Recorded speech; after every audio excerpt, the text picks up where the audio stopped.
Hello everyone, my name is Eve, and this will be your astrology forecast for the month of November 2022 for Cancer rising people.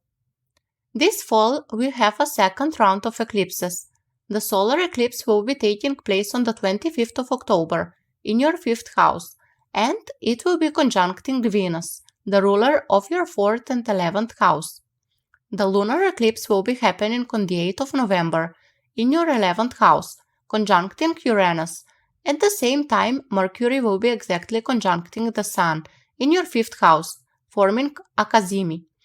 Let's first look at the solar eclipse happening on the 25th of October and see how it might be affecting you.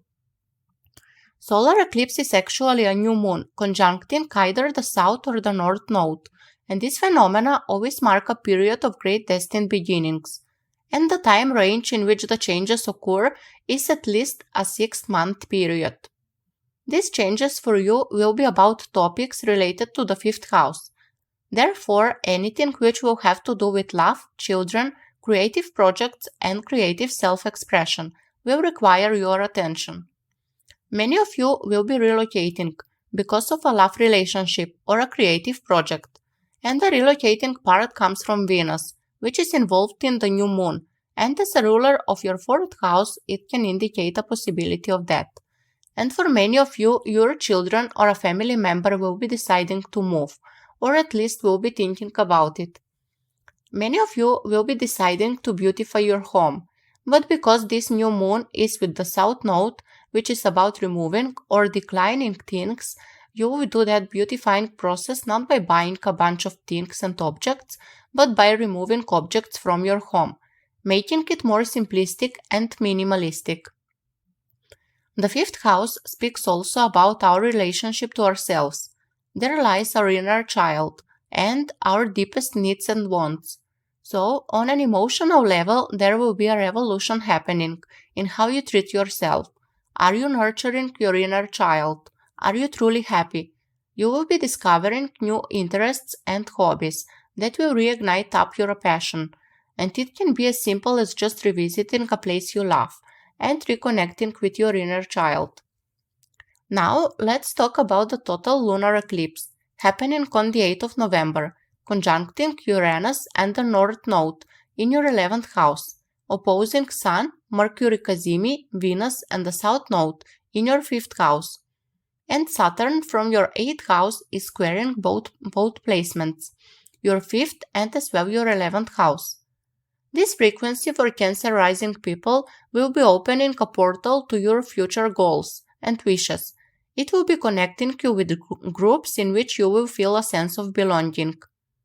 And because Uranus is involved, the change can be sudden and unexpected, and problematic in its nature because of the square with Saturn.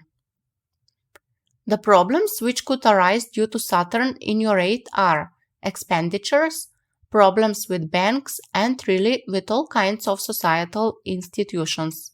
Saturn is squaring also the 5th house, where Sun, Mercury, and Venus are, so the problems could involve also different sort of paperwork, which is connected to Mercury. Maybe it could take longer to receive some paperwork you need to finally make that last push, launch that creation on which you have been working on for some time now. Problems with health are also possible, because it is a lunar eclipse and the moon rules your 1st house, your physical body. Because the lunar eclipse is happening in Taurus, it can be something with your throat. And for females, because of Saturn in your 8th, problems with reproductive organs are possible. Another important thing happening this month has to do with the retrogradation of Mars, which happened on the 30th of October. This is happening in your 12th house, the place of hidden things. Spirituality, it's the place where we meditate, where we connect to God, place of foreign countries, but also a place of hospitals, jails, isolation. From there, Mars, the planet of action and self-assertiveness, will make a square to Neptune, the planet of spirituality, dreams, emotions, but also illusion, confusion, and self-destructiveness, in your 9th house. The square will be exact on the 12th of November, and both the 9th and the 12th house are connected with travel. Jupiter, the planet that rules travel, is also with Neptune in your ninth house, but in retrograde motion. So, the potential manifestation of all of this is that you will be probably revisiting a travel or relocation plan. Some changes or delays are possible, but I'm sure many of you will be visiting new countries. And for those of you who will not be traveling, you will be learning, and if you are still in university, you could be working towards a degree. Your spirituality will also be heightened. You could be learning many new things from a teacher or spiritual guru. You will be getting messages from your ancestors and you will be having more vivid dreams. And all these things will have a practical implementation because Jupiter rules your sixth house. Towards the end of the month, this house and the topics connected to it will be of a big focus, like service, organizing, nutrition, exercise, your daily routine. And why? Because Sun, Venus, and Mercury will be entering this area of your life.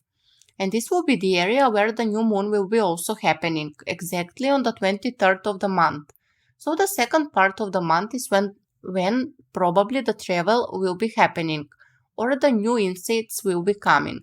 And it will be excellent time to deepen your connection with your partner, because Pluto from the 7th is sextiling this energy. And because Mars is in your 12th house, is reminding you to take time off and enjoy, not to be overworking yourselves. If you liked my interpretation, click that subscribe and like button and also write me your experience of this month for you. I'm always looking forward to see how astrology works in such a beautiful way. Until the next time, wish you a happy November.